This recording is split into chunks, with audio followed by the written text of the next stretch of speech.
আসরের নামাজের তোমরা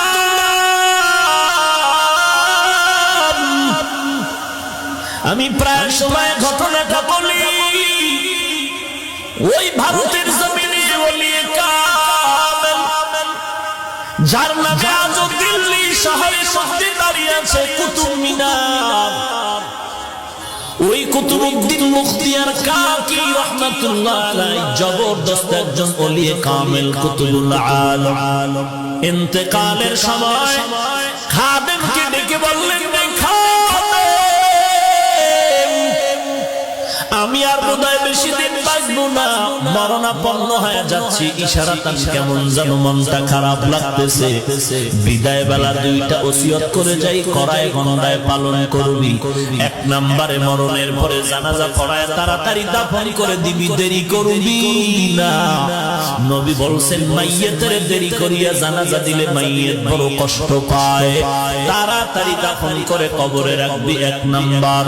দুই নাম্বার ওসিয়ত, আমার লাশটা যখন ময়দানে যাবে হাজার হাজার ভারতের আলেম ওলামা আসবেন, তবে যে কোনো আলেম যেন আমি কুতুবউদ্দিনের জানাজার ইমামতি না করে, তুই আমি ঘোষণা দিলাম এমন কিছু গুণের কথা বলবো, এই গুণওয়ালা মানুষ যদি তাকে জানাজা পড়াবে কমপক্ষে 4টা গুণের কথা বলে দিলেন। খাদেম আমার লাশটা ময়দানে রেডি করে 4টা গুণের কথা বলে দিবি। ওই ময়দান থেকে 4 গুণওয়ালা ব্যক্তি যদি থাকে সে জানাজার ইমামতি করবে। এই 4 গুণওয়ালা যে থাকবে না সে যেন আমার জানাজা না পড়ায়। আল্লাহর ওলি কুতুবউদ্দিন মুখতিয়ার কাকির ইন্তেকাল হয়ে গেল। খাদেম ময়দানে লাশ হাজির করে মাইয়তকে হাজির করে এলান করে দিলেন, 1 নাম্বার ওসিয়ত, জানাজা পড়ায় তাড়াতাড়ি কবরে রাখতে হবে, বিলম্ব করা যাবে না নবীজির হাদিসের কথা মতে। 2 নাম্বার ওসিয়ত, ওই এলাকার মুসলমান জনসমুদ্র ভালো করে শুনে নাও।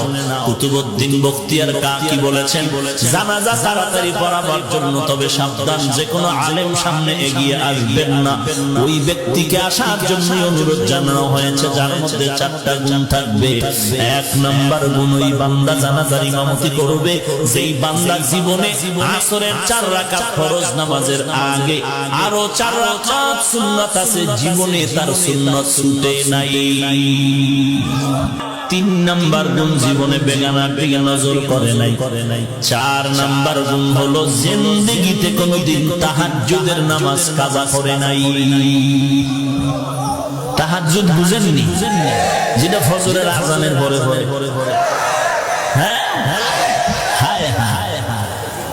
পূজানি মাদ্রাসায় পড়ি আর মসজিদে নামাজ পড়াইতাম ছাত্র জীবন। তো ছোটবেলা থেকে যেহেতু কণ্ঠ ভালো, মা গজল শিখাইতেন, ফাঁকে মুখে বলতাম। তো আজান দিতাম মাঝে মাঝে আর গজল কইতাম। তো নামি এক ব্যক্তি এলাকার ধান্দাবাজ কয়, আমরা তাহাজ্জুদ পড়ি, আপনি গজল বলেন কেন আজানের পর? আমাদের ডিস্টার্ব। এবার বুঝলেন যে আজানের পরে কি তাহাজ্জুদ পড়ে মগা। হেই হইল মসজিদের সভাপতি। কথা কয় না ভাইরা আমার, বড় দুঃখ। তাহাজ্জুদের নামাজ এমন একটা নামাজ, 5 বেলার নামাজ ফরজের আগে তাহাজ্জুদ ছিল বড় আবশ্যকীয় নামাজ। যদিও 5 ওয়াক্ত নামাজ ফরজের পরে তাহাজ্জুদের ফরজিয়াত বাতিল হয়ে গেছে, কিন্তু মর্যাদা এক বিন্দু বাতিল হয় নাই। খাদেম দাঁড়ায় বললেন 4 নাম্বার গুণ, জীবনে তাহাজ্জুদ যার ছুটে নাই। 1টা 2টা না, কঠিন 4টা গুণের কথা বলার পরে ময়দান থেমে গেল। কার আছে এই গুণ? খাদেম চিল্লায় কয়, দেরি কেন, দেরি কেন, তাড়াতাড়ি অবশ্যই তো 4 গুণওয়ালা বান্দা এখানে আছে, না হয় কুতুবউদ্দিন বলে যাইতেন না। কেন দেরি করেন, তাড়াতাড়ি জানাজা পড়ায়া দেন। এই কথা বলার পরে হঠাৎ করে ময়দানের পেছন থেকে একটা চিৎকারের আওয়াজ আসলো। পেছন থেকে একজনের ডাক দিয়ে কয়, একটু রাস্তা করে দে। কুতুবউদ্দিনের কাছে যাওয়ার মতো একটু রাস্তা বানায় দাও। সকলের নজর কেড়ে নিল, ওই বান্দা রাস্তা করে দিল। সবাই ভাগ্য নির্ণয় করে, কপাল এত ভালো কার, তাকায় দেখতেছে, চিৎকার মেরে মেরে দৌড়ায় সামনে আসলো। সামনে এসে চিল্লায় করে, কুতুবউদ্দিন কি সর্বনাশ না করেছো? আমার এই 4 গুণের খবর আমার স্ত্রীও জানে না। আমার এই 4 গুণের সম্পর্ক আমার আল্লাহ তাআলার সাথে গোপন। আজকে এমন ভাবে ঠেকায় দিলেন কুতুবউদ্দিন, জানাজা না পড়ার উপায় নাই, বেঁচে থাকতে পারলাম না। জানাজা পড়ায় দিলেন কোন ব্যক্তি? মনে হয় যেন কোন দরবার শরীফের কুতুবে আলম।